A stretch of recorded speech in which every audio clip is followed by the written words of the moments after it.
Here we're at the Forum Ambrosetti in Cernobbio on Lake Como. I'm here with Governor Ridge, the former Homeland Department Secretary and a board member of Hershey Chocolate. You have three very good skills, running one of the largest states in the United States, Homeland Security, and Hershey, which is one of the most interesting businesses in America. We are seeing Ukraine, Libya, and Iraq. What do you think are the solutions that the government and private sector can bring to those? Well, first of all, it's interesting that you throw in Libya in the midst of Ukraine, Iraq, Syria, etc. I mean, unfortunately, right now, in spite of the unrest in Libya, it doesn't seem to have the same priority. I'm not wondering if it's even going to be mentioned in NATO. I mean, I think the broader global community sees a lawlessness there, probably not sure who they should be supporting.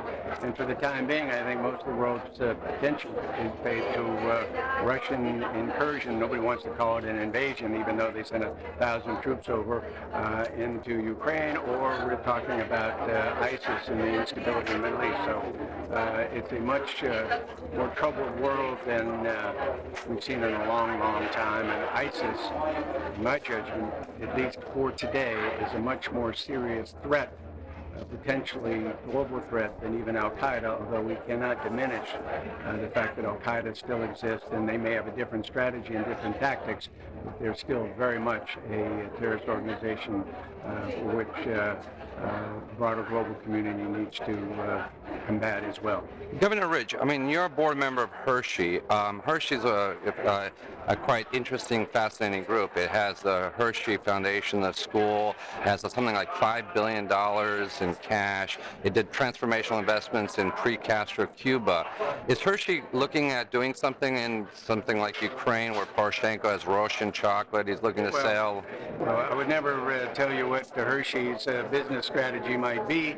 That's strictly proprietary, but within your question is a very interesting idea, and that is the role that American corporations can play in the 21st century in promoting American values, not just commercial values, but values involving human rights, employment,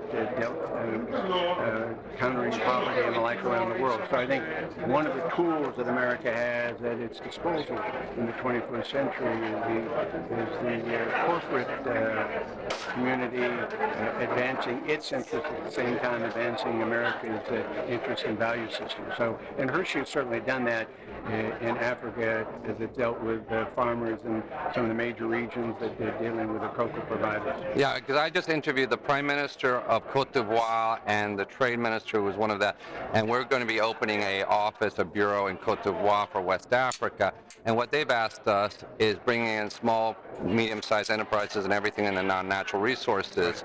Hershey has a great history in this, and then maybe Ferrero in Italy, that you've once had talks to do a joint bid for Cadbury in the past.